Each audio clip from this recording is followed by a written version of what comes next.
Hey everybody, Quantum here with another member first video for my Sapphire Amethyst list. Before I get into the actual deck profile, if you just want to skip ahead to the actual explanation of the deck, probably go to the 3 or 4 minute mark. I just want to cover what testing I've done to make certain revisions, what felt good, what didn't feel good, because online is back online. No ranked mode, but you know, we can still test matches. I'm not a huge fan of the online because it's a little clunky for me. But regardless, I did test a couple different versions, and I think I've settled on this iteration. I don't think I've reviewed this deck yet, and it does seem to, have a good amount of views and favorites for something that I haven't covered yet. But I am on 8.1, or I guess you can call it 8.2. I did test a couple of different versions. I tested versions without the locations. I've tested versions with like more Monstro. I've tested more bells, no Iagos, no Peter Pan Shadow. Like I've tested a few different things. And the context behind this deck is I was online and I was trying to test out some rogue decks, and I ran into 2 discards and an Amber Steel aggro, and I went 0-3. Losing with like Ruby Steel, losing with Amber Amethyst, and I think I played 2 with the Amber Amethyst and I lost both, unfortunately. I was on the draw for 2 of the games. I was on the play for this for the Ruby Steel match, and I still lost. Again, I think it was discard. It's just, I was just like, okay, well, I guess I can't really test too many rogue things here. So I switched to BURPLE because BURPLE generally feels pretty even into the field, and then I went 3-0.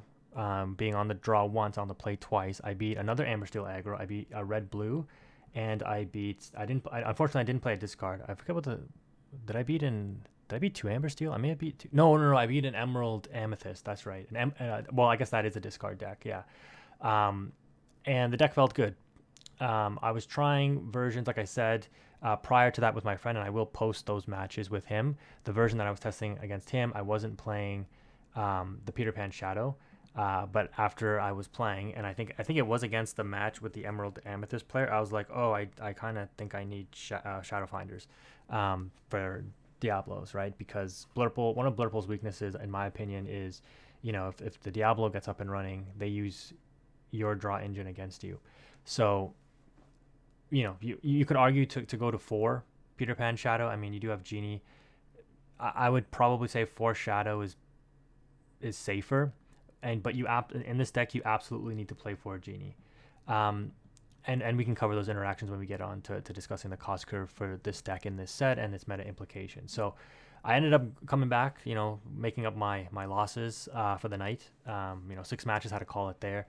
And Blurple felt really good at 3-0 against some decent meta decks in the format. It's weird because I queued this up wanting to play against discard, or like wanting to test it against discard, and I guess I did against the Emerald Amethyst, but like I wanted to test it against Emerald Steel discard because I want to see if they discard my hand with Beyond the Horizon. Obviously, if they have Prince John, it's really bad, right? And so that's one case to say like maybe you don't want to play this deck because again you have no interaction with Prince John. The Prince John hits the board. What can you do? What can this deck do against Prince John? Nothing. Literally nothing. Right? You have to race them. And, you have to just control their board and run them out of cards and play your top end because you can't deal with the Prince John. It just sits there. Right? And it is possible to race them, to be fair. You can outpace the discard and you can take care of the Diablos because obviously you're going to want to continue to draw through their discard, and if they have Diablo up, you can't really draw through their discard because they're going to just draw infinite cards, and then when they make you discard, they're going to continue to draw infinite cards. So that's why you need the strong Diablo answer, because your mitigation against discard is if they put up the Prince John, I have to play through it, right? Maybe somebody can correct me if I'm wrong, but like if they just sit there with the Prince John on the field, like I haven't found a way to beat it yet. So maybe that's just me. But yeah, my list here, the 4 popsicles. I tried Croquet Mallet, didn't like it. No real need to give rush. Like you're a tempo oriented deck. You're playing stuff every turn. You should always have a board state. You shouldn't need rush for the most part, unless it's on the evasives, which is why you play Shadow Finder. So yeah, just the 4 popsicles here, and obviously the ideal turn 1 is popsicle into bell. However, I will say, if I don't see ramp in my opening hand, what I've learned is, and this may be incorrect as well, but this is just me, how I play. The ramp is the most important thing in this deck, by far, in my opinion. I mean, I guess you could say it's matchup dependent, but for the most part, in most matchups, the ramp is the most important. If I don't have a Tipo and I don't have or a Sail in my hand, I think I'm gonna start mulliganing away bells and I mean, if I have the bell and popsicle, maybe I keep it. Again, matchup dependent, but like if I don't have the ramp in my hand, I'm just aggressively mulliganing for that ramp. Like that's how important. Like the deck is built around these ramp cards.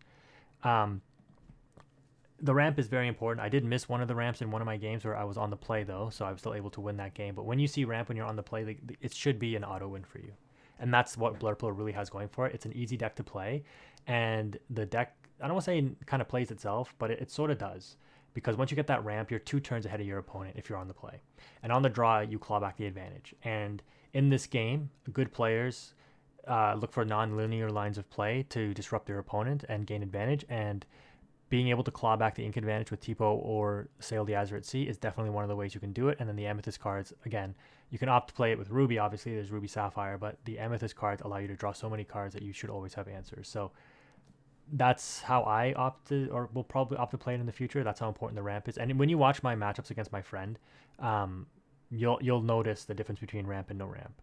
Because I played BURPLE and he played Amethyst mid range, which is a pretty good deck. And they ramp too with Lantern, right? But they only have Lantern. I guess they have the Dewey now as well, right? Or whatever the nephew's name is. I forget which one it is. That I don't know. Huey, Dewey, Louie. One of those three are the ones that is like a 2-cost uninkable quest, and you pay 1 less for the next character you play this turn.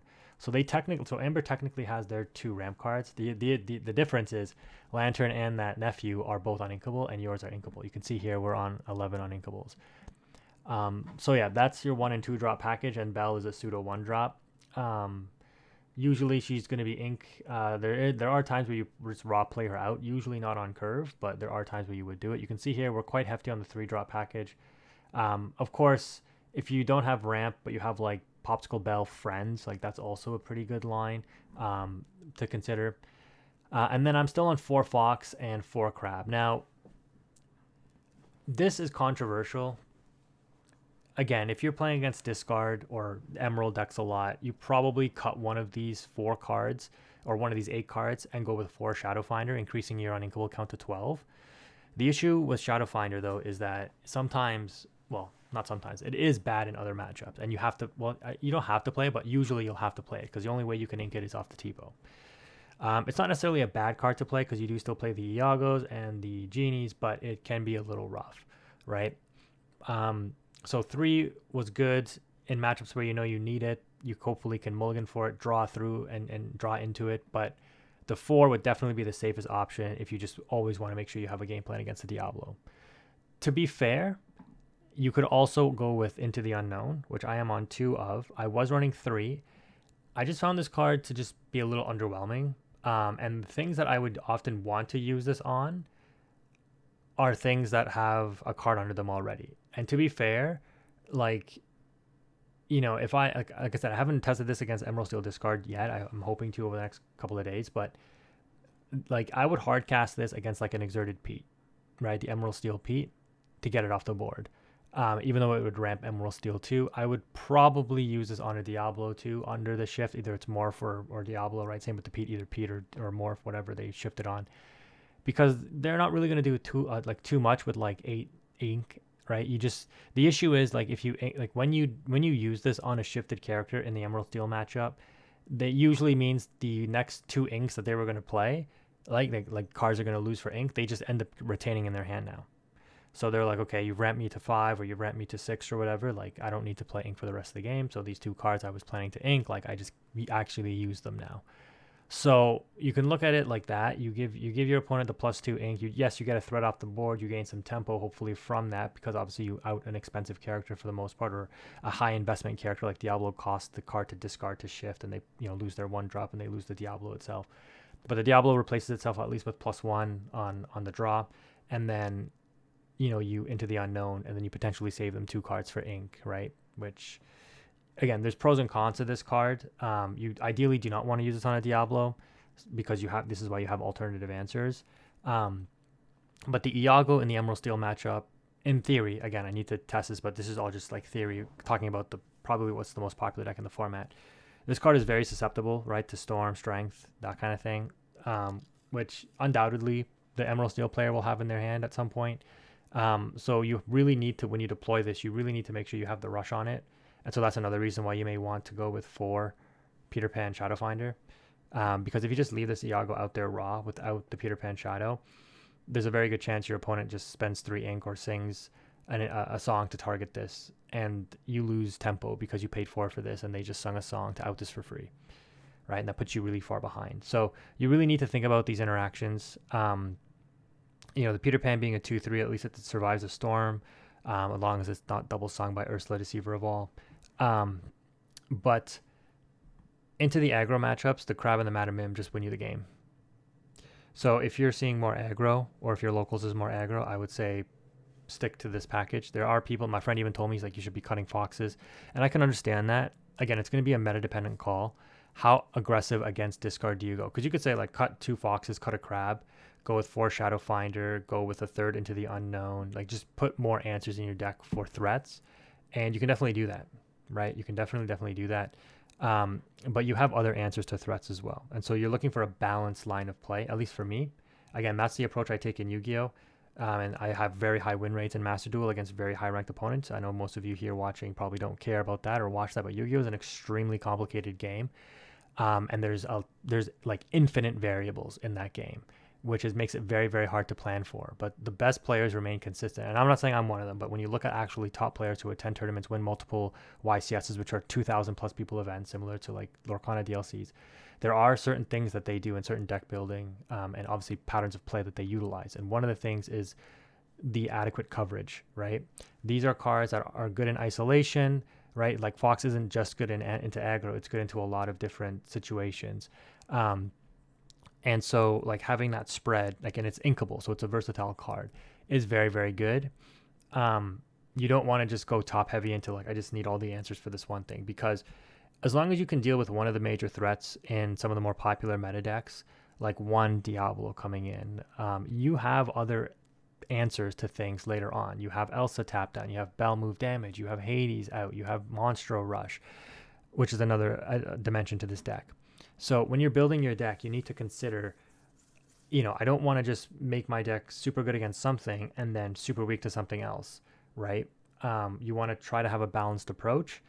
And that's why I like mid-range decks a lot, is because, you're not just stuck into a linear line of play. You're not just like, I have one thing I'm going for, one kind of combo I'm going for, and if I don't get it, I lose the game, and I just try to win next game by just, and that's why I don't like aggro decks, right? And that's why when you watch high-level tournaments, usually top players or the decks that make it to the later stages of the tournament usually aren't too aggro-focused, right? I mean, that's obviously not always the case. There are aggro-oriented decks, but for the most part, if they are aggro-oriented, they do have a backup plan usually, right? Like, I don't think an aggro deck has ever won like a major DLC yet, right? It's been like Ruby Amethyst quite a bit.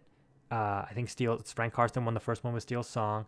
There was that mid-range Amber Amethyst that I think Joshua won for the first North American one. I mean, if you want to categorize that as aggro, you could, but that's more mid-range because it's Perdita. Aggro wouldn't play Perdita, right? Red Blue obviously won, I think, 2 or 3 DLCs. Emerald Steel won like 3 or 4 DLCs. I don't even remember. It's always been these decks that have a control element to them that are the most consistent. And so when you're building out your deck, you have to build it multidimensionally. And that's my reasoning for the Foxes and the Merlins. Again, you can disagree and you can say, no, you're wrong. You should be playing less. And it's a personal preference. The Fox, for me, in certain interactions, when I know, like, they're playing into the Fox, or if they do this certain line of play, or I'm, maybe baiting them into a line of play, and I can combo through with the Fox, it's usually always worked for me, right? And the Crab is the same thing. I've talked about this card being, like, probably one of the best cards in the game. And that's a wild thing to say, but just for its versatility and its ability to, like, come out of nowhere, and your opponent has to respect the Crab, they're like, and my friend and I, when we're testing, whenever I play purple, he's talking to himself sometimes. He's like, okay, what if he has the Crab? Like, it's like, and I'm like, yeah, if I have the Crab, and he should know by now, I always play 4 Crab in pretty much all of my lists, right? So it's a very high chance I have the Crab, because what does the Crab do? The Crab turns your weaker cards into positive trades, which is an insane tempo gain, right?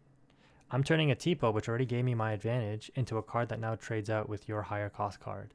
this Tipa was useless on the board. I wasn't even turning it sideways because it just goes -1, right? You just take it out, you take 1 damage, your character survives. But now my Tipa is a 4/2, and it's going to crash into your thing, and I get extra value off of it. Right? My Bell becomes a 6/3. It's going to crash into something. My Genie becomes a 5/4. It takes out your Maui Shark that's exerted, right? Whatever. You know, it's pretty good value. And then again, you can do a lot of different plays, right? I mean, I can tell you in the 3-0 run that I did do an Elsa and Crab in the same play. Tap down Elsa, and I think I took down or tapped down I forget what I tapped down. I tapped down something, boosted Elsa, and I took it out. I think it was an opposing Genie or something on the Emerald Amethyst match that I had, or something like that. And that leads me to my next point, right? The evasive wars. There are going to be decks like mirror matches, like red, purple, like Emerald, Amethyst, the other purple decks basically in the format. And the Bell and the Elsa do a lot of work into combating the opposing evasives, whether that be Peter Pan Shadows, Iagos, or Genies. The Iagos, I'm not gonna lie, they're pretty hard to deal with probably when you face them, because again, pretty big body, but that's where Shark comes in handy, and you don't really have anything to target it, right? The Into the Unknown will just put it into the Inkwell anyways. But your curve out here and playing that critical mass of 3 drops as well, like if Fox comes in, takes out a threat, and lives, she's now a singer for 6 songs that you could potentially have, right? So there's a lot of like, additional lines of play and thinking that you can do. Crazy to see her down to $1.39, right? She's getting rotated out. She's hot take. She's one of the cards that should be reprinted, because this is good. Okay, I'm not gonna get into this now. I'm not gonna get into it. There's pros and cons about. She shouldn't be reprinted because she's overpowered, yes, but she was overpowered for her time. She's obviously less powerful now, but she's one of those cards that facilitates very good lines of play, or critical thinking lines of play. But I'm not going to get into that, so let's move on. The Genie is a 4 of, pretty straightforward. The reason why Genie is a 4 of is because this is the card you're always trying to ramp into. Again, depending on the board state, but most of the time, especially when you're on the play, you do a turn 3 Genie. That's like one of the strongest things you can do. Your opponent, if they're on red, has to like hope to ink and brawl this away, and then that's their turn, so they pass back to you, and then you follow up with something else that's really strong. With 5 ink now, you can do a Finder's Keepers, take a turn off because the board state's clear. Finder's Keepers for 3, right? Get ahead. Like, it's crazy what you like, the lines of play that you play into. But yeah, Genie coming down on 3 is usually what you're going for. So it's definitely a 4 of, because you definitely want to see Genie when it matters. And then Iago, again, just more contingency against the evasive decks, and good play into some of the Emerald decks as well. Again, assuming you have Shadow Finder, but even sometimes when you don't have Shadow Finder, this thing forcing out an interaction could be good. Usually it's not, because they'll usually always have a 3-cost card to sing a Storm or a Strength. But you do end up using a Storm or a Strength, so it's not a complete loss, but you did spend 4 ink for something that literally did nothing, right? So there is that to consider. Again, depending on the board state, depending on the matchup, this card is just inkable anyways, right?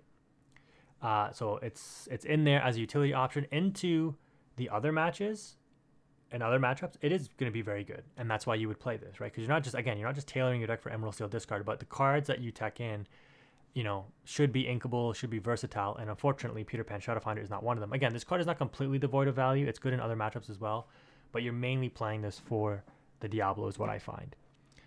The Bell, like I said, I was testing 3 and stuff. It just wasn't coming up enough. Where it is useful is, like I said, in the Genie Wars. It's basically just another way to facilitate Elsa when you're at least facing down an exerted Genie. So Elsa is definitely the strongest, which is why she's a 4 of, and Bell is a 2 of. Because Elsa coming in on curve, right? You go 4 Genie, and if they go Genie on their turn, and then you go 5 Elsa, you tap down their Genie, you go Elsa, Genie into your Genie, you out your Genie. I've got 2 of my characters still. Yes, they can, on their turn, follow up, let's say if it's the mirror match, and go their own Bell, move 2 damage from your Elsa to your Genie, and then that outs your Genie as well. But usually people shouldn't be on more than 2 Bells, so it's a lot less likely. If they have their own Elsa to take out your Genie, so be it. Maybe you have your bell to follow up, move your damage off your Elsa to their Elsa, and then use your Elsa, which is fully healed, to take out their Elsa, and then you end your board with Bell and Elsa after all of those exchanges between the genies and the Elsas. So if you have your Bell, right? Yeah, so there's a lot of cool lines of play that you can do with this. Obviously, moving around damage off of like Fox and Shadow Finder is also very nice. And then one of the coolest things that has not come up yet is moving damage off of Monstro to something else. So, very easy to get 3 damage on this thing and then move it off. But I mean, it's no different than moving damage off of like Elsa, Tamatoa, or Hades from the previous sets in metagame, or even Iago too, right? Anyway, so a lot of things that can take damage that give the bell or make the bell online. And, it's kind of weird to say because it's not nearly the same thing. But like people really need to start respecting this to a certain degree, similar to how people respect Rapunzel. And that's a wild thing to say because Rapunzel is insanely powerful. Like there are times where I don't quest with my X and 3 or my 3 and X character because they have like a Daisy on the board, and I'm like, yeah, well, if I quest with like my Bell, right, or my Crab here, and you have your Daisy, you can just go Daisy, crash into it, take 3 damage, drop a Rapunzel, draw 3 cards. There are some times where I want to do that to force them to play the Rapunzel because it uses up 4 ink for their turn, but like generally you don't want to give your opponent +3 cards and develop a 2 quester on board. But similar to like how you play around Rapunzel, I don't think people really respect the spell. And when she comes into play, I mean, Rapunzel, I mean, I hope she gets reprinted. She's such a cool card. But when this comes into play, it doesn't draw you cards, but it could potentially be a huge tempo swing, right? Like you're outing an opponent's threat. They spent ink to play that threat. You've potentially healed up your character, right? Which is pretty significant, especially when you move damage from like Genie, let's say. So like, leaving characters with damage on board, similar to how you're like, I don't want to just put 2 damage on something and leave it for the Rapunzel heal. People should really start considering like, I don't want you to put damage on stuff. I don't want to exert stuff so you can put damage on stuff so you can Bell move it later, because then you out my board. Yeah, I've been quickly learning that because this card when it does come up, it's like I don't want to say it's like a game winner, but it definitely facilitates some like insanely good lines of play for you that like can swing the matchup massively in your favor, which is essentially a game winning play, right? So that's why I was trying more copies, but like I said, it was a little bit harder to like set up because I'm just focusing on either aggroing you out or I shouldn't say aggroing, but tempoing you out, or I'm focusing on developing board control. And so I'm just outing things and outing my own things and just, trying to set up this Bell. This ends up as ink for the most part. Elsa, though, is a different story. This card is definitely super critical in this deck, in my opinion. Like, this card always has utility for me when I play it. Always taking out something significant. Yeah, sometimes, there's cool lines of play. Like, again, if your opponent leaves something exerted and you have a Crab on board and you're like, I can crash my Crab, but I'll play Elsa first, tap down the card you just played, crash Crab into something that it's exerted, it gets banished, you trigger Elsa, give it, make it a 5/5 now, then it takes out what the opponent has, right? Like I did that in one of the matches too. It was pretty cool. Yeah, there's just a lot of things you can do with Elsa. And again, these are all old interactions, so there's nothing really too new here yet. The Tamatoa, only 3 of, I don't think you need 4 for the 4 popsicles. And then you definitely want 4 Hades. I was testing 3, but you definitely want 4. 4, because this card, dropping Hades after Hades, like having this card in your hand, you just feel safe. You're just like, I've dealt with the board up to this point, and now I can just start dropping these Hades bombs as soon as, my opponent starts to develop their top end threats. And it's just an instant answer. Like, I don't even care about giving you ink at this point, right? By the time you're dropping this. So you definitely want 4. Yeah, you just have to hope you don't draw 2 in your opening hand, right? That you can't mulligan away. And then Monstro. Monstro as a 2 of, I was trying 4, which is crazy, but it just wasn't coming up. But as a 2 of, it's definitely a card that can do some significant damage. Obviously, wiping out a board, being a 2 quester, having a lot of willpower so it survives a lot of interactions, that kind of thing. And as a BURPLE deck, you should have lots of cards in your hand. So, yep, it's a good card at 2 of. Again, it hasn't really come up in any of my matches. I would say like your core of your deck is pretty much doing the job for you for the most part. The Monstro might come in to help clean up, let's say like an aggro board or something, if you even get that far. But it's definitely a card you want to play. Uh, as for the actions, you've got 3 Finders Keepers. It's crazy to me now that I look back where I was running less of this card, but I think 3 is the right thing. I don't think you want 2, and I don't think you want 4. Basically, you want to be able to see this card at some point around, maybe not right on turn 5, but sometimes on turn 5. But you definitely want to be able to see this card. Because there is going to be a point in the game, if you just don't lose right away, where you will be dealing with the board state enough that you can afford to take a turn off, hopefully. And that turn off is not really a turn off, but like you're not aggressively developing something on the board. You need cards. You and your opponent have fought a battle of attrition. You've whittled each other down to almost nothing in your hands. But the difference maker is going to be I have Finders Keepers. So yeah, I'll lose developing a board threat this turn, but I'll draw 3 cards, which is massive. Because then on the follow-up, on the clapback, I should have my top end removal, which should be live next turn. And so the reason for 3 is you want to be able to see it. And sometimes in grind games, in control matches, you want to be able to see more than 1. And again, it's inkable at worst. So yeah, 3 Finders Keepers there. 4 Friends, no need to explain that. Into the Unknown. A lot, at least in my testing, not as useful as I thought it was going to be. And that makes sense, right? Because at least for me, what I found is when people had stuff exerted, I was like, I'm just going to challenge that stuff anyways. Like, I'd rather take out the card you just played that's readied up, which I cannot do with this card. There are cool interactions. I think against my friend in one of our matches, I think it was the match where I didn't record it, the game 3 that I won when I was on the draw. I think I Elsa tapped something of his down, and then I sang Into the Unknown. So the Elsa forced the tap of the big character, and then I just outed it immediately with Into the Unknown. Or maybe I had the option to do it or something. I don't know what it was, but like, yeah, that's one of the things that you could do. But yeah, not as super impactful as I thought it was going to be. Maybe that will change over time. But if you've been playtesting this card, let me know. I definitely think that it's overpriced.